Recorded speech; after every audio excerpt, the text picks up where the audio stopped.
Salon में doctor साहब, करवा। मेरा आपसे एक सवाल है कि हेल्दी लाइफ जीने के लिए और मोटापा कम करने के लिए सबसे बेहतर डाइट आपकी नज़र में क्या है जो हम सब लोग इस्तेमाल करके वजन पतला कर सकते हो, अपना पेट कम कर सकते हो? देखिए, सबसे पहले सबसे ज़रूरी है कि आप जो है, आपका बीएमआर सही होना चाहिए, बेसल मेटाबॉलिक रेट।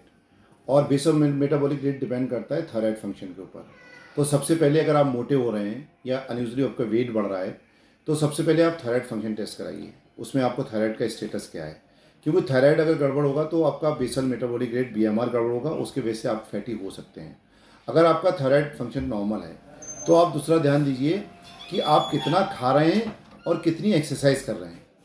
आपका इनपुट कितना है और आउटपुट कितना है। इनपुट मतलब आपका खाना कितना जा रहा है, और आउटपुट कितना है, आपका एक्सरसाइज कितना है, इस पे डिपेंड करता है। इनपुट का मतलब ये है कि आप देखिए, आपका जो स्टमक साइज है ना, वो इतना बड़ा होता है, इतना बड़ा। ठीक है, अब इसको आप भरते रहिए, आप ओवर डाइट करते रहिए तो ये इतना बड़ा तरबूज के बराबर हो जाएगा। ठीक है, लेकिन आप अगर कम खाएंगे, ऐसा ऐसा कम खाएंगे, कम खाएंगे, जितना आपको जीना है, जितना आपका खर्च हो रहा है उतना ही खाना है, तो आहिस्ता आहिस्ता आपका स्टमक साइज़ क्या होता है, वो कम हो जाता है। तो उतनी भूख लगेगी आपको। इसके लिए जो है, अभी कुछ रिसेंट स्टडी आई है कि कुछ लोग सर्जरी भी कराते हैं स्टमक साइज करने का। लेकिन आप अगर धीरे धीरे खाना कम करेंगे तो आपका यूजली सर्जरी कराने की जरूरत नहीं पड़ेगी आपको। वो धीरे धीरे अपना आपका स्टमक साइज कम हो जाएगा। इसके लिए सबसे ज़रूरी है, खाने की डाइट बता दूं जैसे आपको। सबसे पहले सुबह उठिए, मॉर्निंग में आप 2 गिलास पानी गुनगुना पीजिए। उसके बाद में गुनगुना पानी पीजिए, आधा घंटे बाद में अपना फास्ट जो है, दो सबसे अच्छा होता है, 2 खजूर जो रात में भिगो के रख दीजिए, सुबह में उठ के खा लीजिए, सबसे अच्छा रहता है। उसके बाद में अगर खजूर नहीं खा सकते आप, तो सबसे अच्छा है कि 1 चम्मच देसी घी खा लीजिए आप। 1 चम्मच देसी घी खा लीजिए, दूसरा ऑप्शन है ये।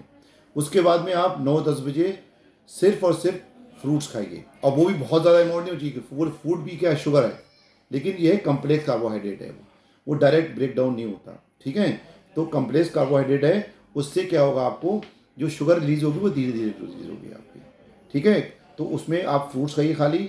उसके 1 घंटे बाद में या 2 घंटे बाद में आप नट्स खाइए। नट्स बहुत ज़रूरी हैं, और इसमें मैं 2 नट्स कहूँगा जो ज़रूरी हैं लाइफ के लिए, जिसमें कि अनसैचुरेटेड फैटी एसिड्स होते हैं, वो लाइफ के लिए बहुत ज़रूरी है। अनसैचुरेटेड फैटी होते हैं जो एसेंशियल फैटी एसिड्स होते हैं, जो हमारी बॉडी सिंथेसाइज नहीं करती है।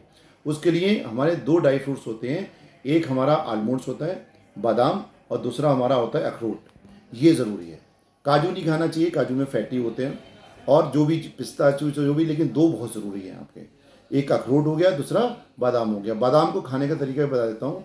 10 बादाम आप रात में भिगो दीजिए, और उसके बाद में सुबह में उठ के उसको छील के खा लीजिए। ये ज़रूरी है, बिना छिले बादाम मत खाइए, क्योंकि उसमें पैक्टिन होता है उसके छिलके में, वो कुछ एब्जॉर्प्शन में दिक्कत करता है। ठीक है, अब आपको 10 बजे के बाद में ये आपके बादाम हो गए, नट्स हो गए, और सुबह में 2 खजूर हो गए या घी हो गया, और उसके बाद में 10 बजे या 9 बजे आपका ब्रेकफास्ट हो गया फ्रूट्स के साथ में।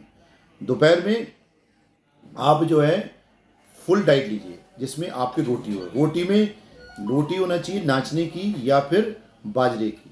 आप ग्लूटीन आपकी अपनी डाइट से अवॉइड कर दीजिए बिल्कुल, क्योंकि ग्लूटीन ऐसे, गेहूं में ग्लूटीन होता है। गेहूं ऐसे है कि वो हमारे जो आंत होती है उसमें इन्फ्लेमेशन लाती है, तो हमारा बॉबल हैबिट सही नहीं रहती है। तो ज़्यादा ट्राई करिए, ग्लूटीन को अवॉइड कर दीजिए। और दूसरा, डेयरी प्रोडक्ट अगर हो सके, अगर वेट कम करना है तो डेयरी प्रोडक्ट को भी अवॉइड कर दीजिए आप। उसकी जगह आप प्रोटीन खाना है तो आप दाल से प्रोटीन ले लीजिए, या नॉनवेज खा सकते हैं दोपहर में, तो थोड़ा नॉनवेज खाइए। और बाजरे की रोटी खाइए। बाजरे की रोटी में अगर सबसे अच्छा है, अगर आप फाइबर्स डाइट लेना, तो फाइबर बहुत ज़रूरी है डाइट में, तो अगर बाजरे की रोटी में आप चाहेंगे तो आप बथुआ मिला लीजिए या मेथी मिला लीजिए। ठीक है, ये हो गई आपकी दोपहर की डाइट। एक रोटी, और उसमें साथ में सब्जी, नॉनवेज, और दाल। दाल भी ज़रूरी है।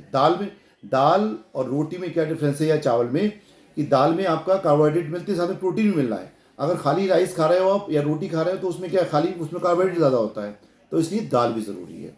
तो दाल ज़रूरी है, रोटी ज़रूरी है, वो भी बाजरे की। उसको मिक्स करना है किसके साथ, बथुए के साथ या मेथी के साथ में।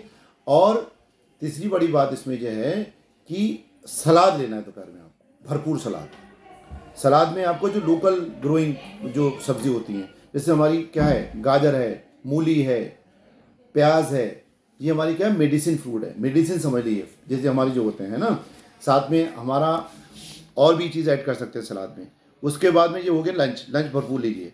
चावल खाने का तरीका बता दूँ आप पर। चावल या तो ब्राउन राइस खाइए, या ब्राउन राइस अगर ना हो तो आप बासमती राइस खाइए, बासमती लंबे वाले। उसका क्या होता है, ग्लाइसेमिक इंडेक्स कम होता है।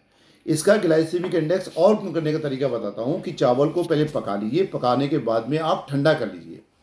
ठंडा करने से क्या होगा, उसका स्टार्च का क्वालिटी चेंज हो जाता है। भले से बाद में गर्म करके खा लीजिए, ठीक है। ये लंच हो गया। फिर आप स्नैकिंग कर सकते हैं 5 बजे करीब।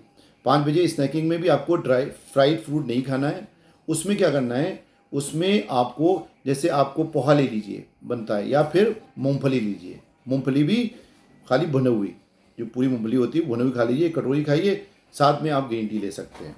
और शाम का आप एक बात बहुत इंपॉर्टेंट है वेट रिडक्शन में, कि आपका डिनर जो है हर हालत में 7 बजे से पहले ख़त्म हो जाना चाहिए। और डिनर में आपको राइस नहीं खाना है, नॉन वेज नहीं खाना है, उसमें वेजिटेबल खाना है। वेजिटेबल हो और साथ में वेजिटेबल मिक्स वेजिटेबल हो कोई भी, और साथ में एक रोटी, सिर्फ एक रोटी और वेजिटेबल होना चाहिए। और वो भी रोटी किसकी होनी चाहिए, जिसमें गेहूँ की नहीं होना चाहिए, बाजरे की या नाचनी की होना चाहिए। साथ में उसके आटे में बथुआ होना चाहिए मिला हुआ, या मेथी मिला होना चाहिए, ठीक है।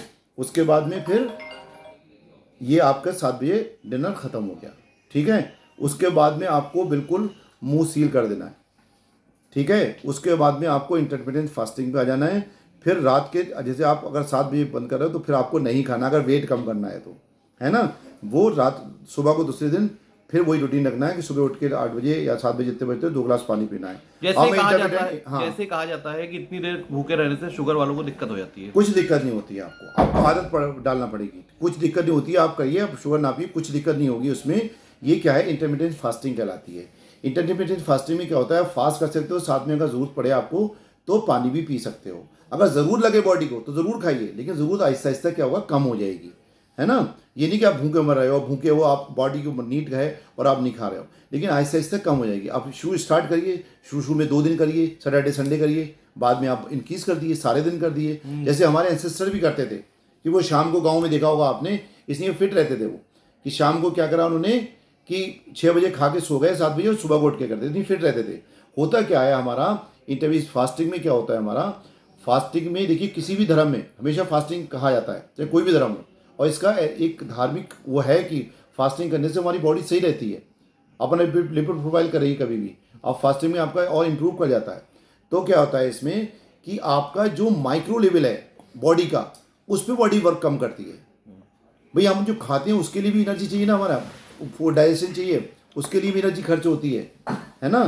तो इसलिए जो है हमारा माइक्रो लेवल पे बॉडी काम करती है। इंटरमिटेंट फास्टिंग बहुत तेज़ी से देखिए आगे बढ़ रहा है, ये बॉडी को फ़ायदा करती है। डेफिनेटली अगर ये टिप्स आप यूज़ करेंगे तो आपका वेट ज़रूर कम हो जाएगा। साथ में मैं कहता हूँ ये 70% तो डाइट है, लेकिन 30% आपको एक्सरसाइज ज़रूर करना है। कम से कम 1 घंटा आप एक्सरसाइज करिए, उसमें चाहे आपका योगा हो योगा करिए, चाहे आपका योगा के साथ साथ आप वॉकिंग कर सकते हैं, आप साथ साथ वेट ट्रेनिंग कर सकते हैं।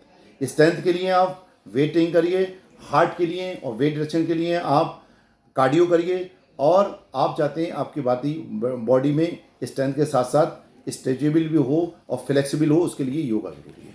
तो योगा, बॉडी ट्रेनिंग, साथ में क्या बताया मैंने आपको, कार्डियो, ये तीनों ज़रूरी है। और डाइट ज़रूरी है। साथ में आपका अगर थायराइड फंक्शन नॉर्मल हो तो बिल्कुल 100% आप वेट रिड्यूस कर सकते हैं। बहुत बहुत धन्यवाद डॉक्टर साहब।